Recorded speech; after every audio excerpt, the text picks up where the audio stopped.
Alors, mes chers amis, pour ce nouveau cours de Torah aujourd'hui, j'espère que la journée aura été utile pour notre peuple. Ce soir à Jérusalem, il y a eu quelques tensions parce qu'on a cru tout d'abord à un attentat, ce qui était finalement un accident. Il y a quelques blessés, mais on va dire que la tension, l'ambiance générale est tendue, puisqu'il y a eu hier un attentat au moyen d'un camion qui a heurté volontairement un abribus. Nous sommes dans une semaine après les fêtes, une semaine dont d'ailleurs on n'a pas évoqué encore la teneur, puisque ce jeudi soir, vendredi et Shabbat seront des journées de Rosh Chodesh, des journées du nouveau mois de Cheshvan qui entre déjà, et que donc ce sera un Shabbat également, Shabbat Rosh Chodesh. Oui, excusez, Shabbat Rosh Chodesh et une paracha de Noach, celle où l'on nous décrit que Vatimale Haaretz Hamas, le pourquoi du Maboul, du déluge s'abattant sur toute la terre, parce que la terre s'était remplie, tenez-vous bien, de Hamas, qui signifie en hébreu de violence. Et parmi toute cette violence, c'est à trouver grâce aux yeux de Dieu, Noach et sa famille. Et avec eux, dans la Teva, dans l'arche, ont pris place avec eux des couples de toutes espèces animales et végétales pour redémarrer un nouveau monde sur une nouvelle terre ferme. Pourquoi ferme? Parce que le déluge va s'abattre sur le monde entier. On est dans les premières générations du monde, puisqu'entre Adam et Arishon, dont on a vu un peu l'histoire dans Bereshit, Shabbat dernier, eh bien, 10 générations après, vient Noach. Donc on est encore dans les 10 premières générations du monde.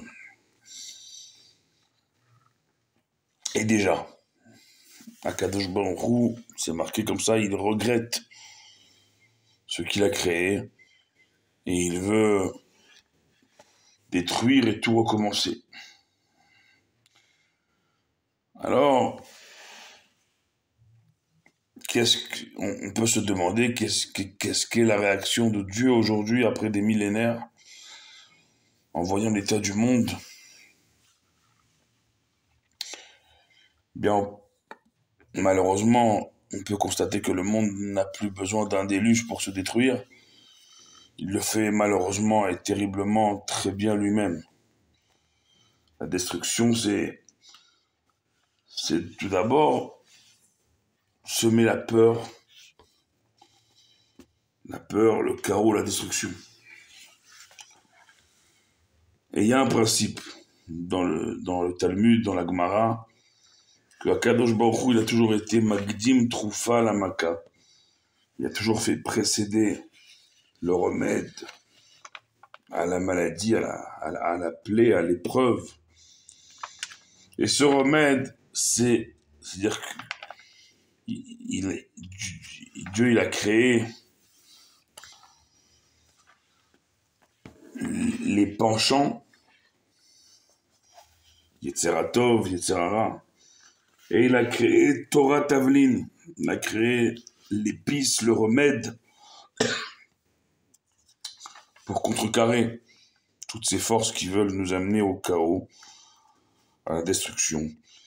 Et ce remède n'est autre que sa Torah, dans laquelle il avait déjà, avant même la création, puisé justement ce qu'il fallait pour créer le monde dans lequel nous vivons. Et donc nous, des millénaires après, nous continuons, peuple juif, à travers les âges, à travers l'histoire, à nous fier à cette Torah. Torah écrite, c'est les parachiotes que nous lisons chaque semaine, Torah orale.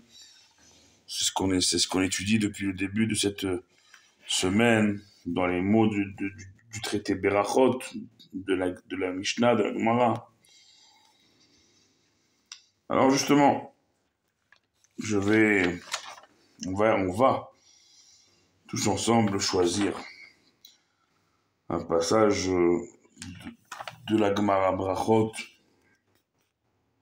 C'est toujours plus je dirais, prenant de lire dans les lignes, dans les mots de la Gemara, dans les mots d'un livre de Torah, que de faire du par cœur. Alors, ici j'ai relevé un passage.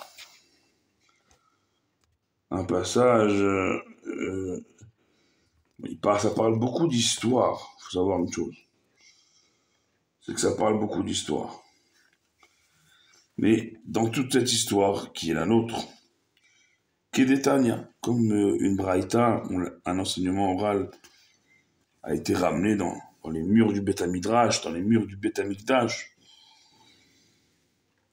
enseignement sur le verset. Adi avor amecha Hashem, adi avor amzu kanita. On le lit, c'est un verset que nous lisons dans la Shira, dans le fameux passage Azzi Ashir Moshe, tous les matins dans la prière. Adi avor Hashem, amecha Hashem, jusqu'à quand ton peuple passera ces épreuves. Adi avor amzu kanita, jusqu'à quand il va passer ces épreuves, ce peuple-là que tu as, kanita, que tu as acheté, que tu as acquis, par la sortie d'Égypte. Alors la Gemara, elle explique. Et la Gemara ramène auparavant la peur qu'avait Yaakov Avinu sur l'avenir du Ham Israël. La peur de Yaakov sur son avenir, il avait très peur. C'est marqué Vaïra Yaakov Meod. De quoi il avait peur Yaakov? Shema Igro Machet. Des conséquences de la faute. Des fautes que sa descendance, ses enfants, nous, allions commettre. Et des conséquences de ces fautes-là. Donc, juste après, il y a ce pasouk que la Gemara, les Chachamim explique. Reuyim yu Israël de Asot Nes. Quand dans la Shira, dans le chant de la traversée de la mer, on dit à Diavor, Amecha Hashem, à Diavor, Amzou Kalita, on rappelle à Dieu que ce peuple qui traverse tout ce qu'il traverse, c'est un peuple que Dieu lui-même a acheté pour lui, a acquis pour lui. Ramim nous disent que c'est un peuple qui est candidat, en tout cas, à ce qu'on lui fasse un miracle. Et ça va comme selon plusieurs avis de la Gemara, extraordinaire ce développement de la Gemara, jusqu'à cette affirmation qu'on a déjà mentionnée dans la première Mishnah, souvenez-vous,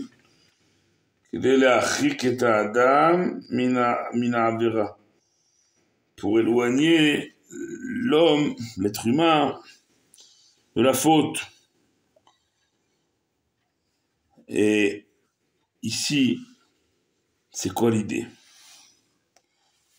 L'idée, c'est de dire que on a des paroles de la Torah, des paroles de nos chachamim, de nos sages, et que c'est cette Torah-là, ces enseignements-là, de nos sages qui véhiculent, qui portent, qui transmettent la Torah, qui sont notre meilleur bouclier, pour rappeler sans cesse à Dieu que c'est lui qui nous a acquis, et pour lui rappeler son devoir de nous faire un miracle perpétuel.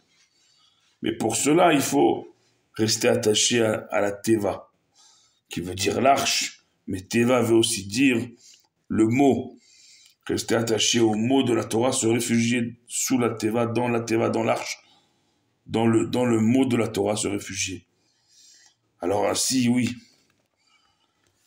Akadosh Baruch Hu, par la Torah, nous éloignera de la faute et de ses conséquences.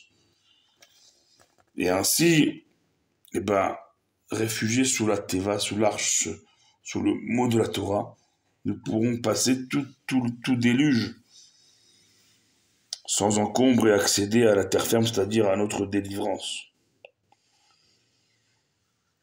Et ça, c'est extraordinaire.